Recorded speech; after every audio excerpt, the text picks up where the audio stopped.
green light goes on and the warm-up session is underway. Good morning and welcome to the Czech Republic for MotoGP's 12th round of the 2025 season. Let's head over to our commentary team then as the green light goes on. With his pace, if he'd have actually pace, yeah, but Pedro Acosta was keeping him fairly honest, so I think he made the right choice, dropping him behind.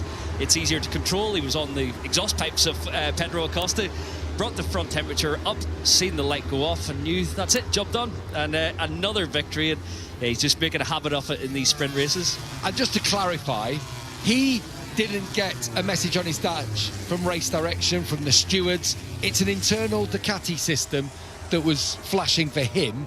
Nothing to do with race direction and the stewards. Yeah, there are three fail-safes, if you like, when it comes to monitoring the tyre pressures. The team have a sensor in the wheel, the organisation have a sensor in the wheel, and then old school, you put a tyre pressure gauge on it and check when they come into pit lane. But yeah, the organisers can signal to the riders on their dash. Likewise, the team have the temperature and pressure, and they can analyse it and give the rider information throughout the race. So the warning that Mark received was from the data that the team collect and the ongoing calculations. I'm pretty certain they'll have a channel that's calculating the number of meters, because you can't use GPS, actually completed, to see how far they are in terms of race distance and where the pressure has been for that period, to make sure they're inside that window of 30%, more than 30% of the race above the minimum threshold. So yeah, that was an internal calculation from Ducati that gave Mark the info, and then he corrected it himself. Yeah, and that is a separate system to the race direction minimum pressure system, which was erroneously entered into their own database, whatever it was they were doing. It is, let's not forget, we haven't been here for 5 years. There wasn't a tyre pressure rule last time we came. I wonder whether it was a, and we've talked about it at length this morning, being chatted to Davide Brivio with Wilco Zeelenberg, who now works for Dutch TT, and we were talking about it at length this morning. How low some of the pressures can actually be set, on the front tyre, because when you get into a race, it rises so dramatically. Yeah, it's really difficult to predict where your rider's going to be, but if you think he's going to be out front, as Mark typically is, then you will opt to start at a slightly higher front pressure, which might be 1.5, let's say 1.4, and it will grow to the 1.8 limit within a couple of laps, whereas if you're going to be in the pack, you can afford to drop it down as low as 1.3, maybe even 1.2. So such a low starting pressure, really. You have to allow for the growth as the tyre heats up, pressure increases, and then you reach that minimum target. And you talked about Yamaha and Honda having things set up quite nicely. KTM did a good job, didn't they? All their strategy, whatever they worked out. Costa and Bastianini both on the podium yesterday. Okay, helped by the fact that Bagnaia, his tyre pressure system erroneously gave him the warning that he was having a front tyre problem. So he dropped back down, but you have to say, Bastianini and Costa were great. Yeah, fantastic. Good to see KTM back at the forefront. On a track they won at when we last visited, at Brad Binder's hands, but Brad had a tough day, really, when you look at how strong Enea and Pedro Acosta were. It's a shame not to have Maverick Vinales here. He's been the lead campaigner, really, for KTM of late, and he's out through injury, but this is a track that would have suited Maverick's current riding style on the KTM. But yeah, they're certainly finding some progression. The horsepower hill helps, given that they've got arguably the fastest engine on the MotoGP grid at the moment. So yeah, it's working well around this racetrack. Raul Fernandez had a good day. He's having a good run of things at the moment, is Fernandez, looking in decent form. He pipped Pecco Bagnaia for 6th up the hill yesterday. So took 6th place. That's another decent return. He scored, if we count sprints and main races, in the last 7, he's scored points in 5 of them. Yeah, he's turned things around this season, looking much more at the match at every racetrack now. Raul Fernandez got some speed, got an ability to bring it in both sprint and feature race, where you're going double the distance. And yeah, he's overshadowing Ayagura at the moment, you would say, in the Trackhouse garage, which wasn't the case in the early rounds. And we were all thinking Raul Fernandez's seat might be in danger here, but he's definitely steadied the ship of late. Yeah, Ayagura, in turn, when we spoke to Davide Brivio this morning, said he took the sprint as a test. I'm interested, with the hard tyre being tried, I'm surprised more people aren't having a look at it. Maybe it's Mark has gone with a used medium tyre, so maybe that's his race tyre. Could it possibly be from yesterday? Yeah, very possible. Trying to put distance on. For me, Naldia's gone for new medium. But there are a couple of people, Michael. Ralph Fernandez is one, and Miguel Oliveira, who are trying. There's a third option, isn't there, on the rear here this weekend because of the new surface. The hard option, Michelin said it would be an option, but I think it'd be a risk, wouldn't it, considering that they've all tried the soft and medium, and most went with the medium yesterday. Yeah, the fact that the medium was the choice for the sprint race tends to lead the riders into thinking maybe when you're going double the distance you need to go up a compound. Ralph Fernandez, it's interesting that he has gone for it this morning. It could well be an option that you're thinking about over 21 laps. He's not too far away, 7/10 off the best lap in this session set by Bastianini. So yeah, could that be a bit of a clever move from the Trackhouse guys to get it in the bike this morning, see how it feels. The fact they've not had the conditions to do it on Friday, and with the it's not that heavy in terms of consumption, but the high grip provides quite high wear. They're using a lot of rubber actually just turning around this racetrack. He's on a superb lap. He's on a really good lap at the moment, is Ralph Fernandez, having come through the third sector. Just keep an eye on him. Bear in mind, he's using a hard rear tyre. Everyone's staying and sticking and choosing with the medium front. I think that one's going to be decided. The question then is going to be about this rear tyre, because Johan Zarco's got the soft in. And that is also a racing option, we're told by Michelin.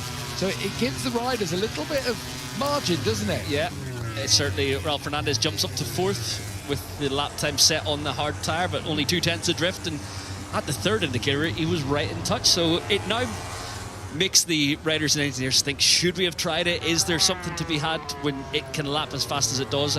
I guess the big thing will be how much degradation there's been on the medium tyre, and perhaps Mark has put his race tyre from the sprint back in. A few more laps, understand the consumption, and he's lapping fast on it again this morning, if that is the case. Yeah, he's definitely got a used tyre in by the looks of things. Others have gone with a new rear medium, but it's the sort of thing you can imagine Mark and his team doing. It is important when you're low on data over the weekend to eke out a little bit more info this morning that's usable. That or the one from FP2 yesterday morning. Yeah, true. Yeah, there was a good window there. But everyone did use the medium and the soft, didn't they, in that FP2 session. So what will he have had on it? 15 minutes, if that, 10 minutes? So, you might only get 5 or 6 laps. Yeah, because the focus at that point was more on the Q1 and Q2 coming up shortly after the free practice 2 session yesterday morning. It was an opportunity for them to dial in all their strategy and chassis because of the low track time on Friday. So yeah, it's been a while since we've come into a feature race with such low info, because it's a brand new circuit we haven't visited for 5 years. There's no information from the last couple of seasons as these bikes have evolved, aero-wise, electronics-wise, chassis-wise. So it's a bit of a venture into the unknown. Ayogura went up to second. Miguel Oliveira on the hard tyre has just set the fastest lap of this session. So that's Oliveira, just like Ralph Fernandez before him, with a decent lap on the hard option tyre. And Oliveira did test him. That's interesting. He was languishing towards the bottom end, took a few laps to get it up to the working temperature. Lap 4, personal best and top in the timesheets. It certainly will throw a little bit of a spanner in the works. The fact that Pramac have been here, Yamaha tested with the test team as well. They've got quite intimate knowledge with the circuit the other manufacturers lack. Both Yamaha and Honda should have that info, so this could be playing into the hands of Oliveira and Fernandez, especially having tested it here in this warm-up session. In the stadium, what a great venue, what a great place to be. There was a huge crowd yesterday, Michael. We could be talking record crowd territory, couldn't we? And I know it was big all weekend in Le Mans, but there was a decent crowd on Friday. Yesterday was so busy, and then here today, I remember days in the past we've had 150,000 plus here. Now, whether that was fudged or not, I don't know. But they always felt like there were a lot of people here. But, we're talking 120,000 it was at Le Mans. We had over 100,000 in Sachsenring. But with the return of this after 5 years, I reckon we are talking record crowd territory. Yeah, I think so. Already here in the morning warm-up session, you can see there's still space on that bank at the bottom of the hill, but the infield pretty much full. There aren't many grandstand seats around here. It is pretty much lined with banking all the way around. So get your seat, and it will be a raucous crowd come MotoGP feature race this afternoon. To the line, Brad Binder having a decent morning. KTM's looking good, the Aprilia looking good with Marco Bezzecchi on top here, and Oliveira in second place. Pecco Bagnaia just pops up into 12th spot. The checker flag has gone out, so they'll all get one more lap in. Yes, it's set us up for... We are journeying into the unknown in the second half of the race today. And surprising with Aprilia's at the front with Bezzecchi, Ogura right in the mix, Satellite Yamaha in second, Binder, who struggled yesterday, he's up there, so a little bit of a topsy-turvy morning warm-up in terms of names at the top of the order. And we haven't mentioned Marc Marquez because he's down in 10th, but he's just gone 0.1 quicker in Sector 1 alone. So I wonder if this is just, if he tops this session, there's a chance he could do the full clean sweep of every single session in the racing weekend. He was fastest in both on Friday. So it could well be that he does the full sweep for the weekend. Oh, he can't. He didn't take pole. No pole. Oh, silly me. He was 2 corners away from doing that by a quarter of a second. So forget what I said. Joan Mir went up to 7th right at the end there. Some decisions to be made here, Michael. Yeah, I do think this hard tyre option could be a legitimate tyre choice this afternoon. Not for Marc Marquez, not for Alex Marquez perhaps, but if you've got nothing to lose, if you are Raul Fernandez and you're on the second row, why not? Yeah, when you see Miguel Oliveira set these lap times, if you're Fabio Quartararo, you'll be taking a little trip into the Pramac garage, having a look at Miguel's setting data and understanding if that's going to be better over 21 laps. Fabio jumping up to more or less match the time set by Oliveira, slightly better with also, the medium rear tyre. Also a used tyre that he's got out, and Marc Marquez has gone top in the warm-up.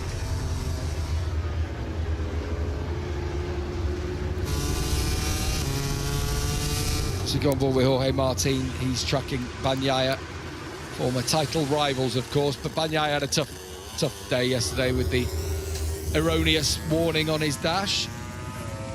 So Marc Marquez tops the timesheets. I think Marc starts as a clear favourite. He clearly did. He had 3 seconds on the field and then was able to sit behind Acosta, pass him at will, open up a gap. It would be a brave person to say that Marc isn't going to do another double here today. No, it's certainly favourite. Oh, that's a bit of a bumpy start for him there. A bit chunky, wasn't it? Yeah, not as smooth as he'd like it. He certainly starts to favourite, given the way he could control things, go to the front and just drop a second into the field in the final lap of the race. I think he's working well with this GP25 Ducati around Brno, enjoying the increased grip from this new tarmac. How do you stop him then today?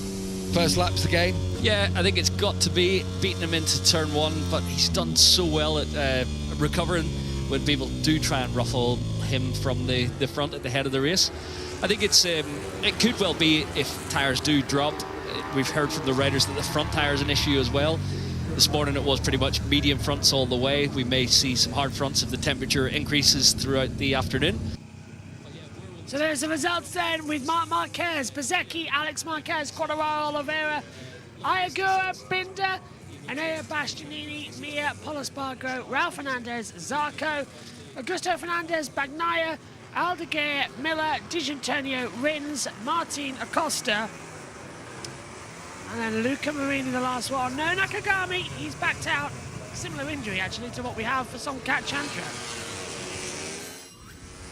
We will be back in an hour's time for all of the action from the Moto3 Grand Prix here at the Czech Republic. Join us then for all the action. Bye-bye.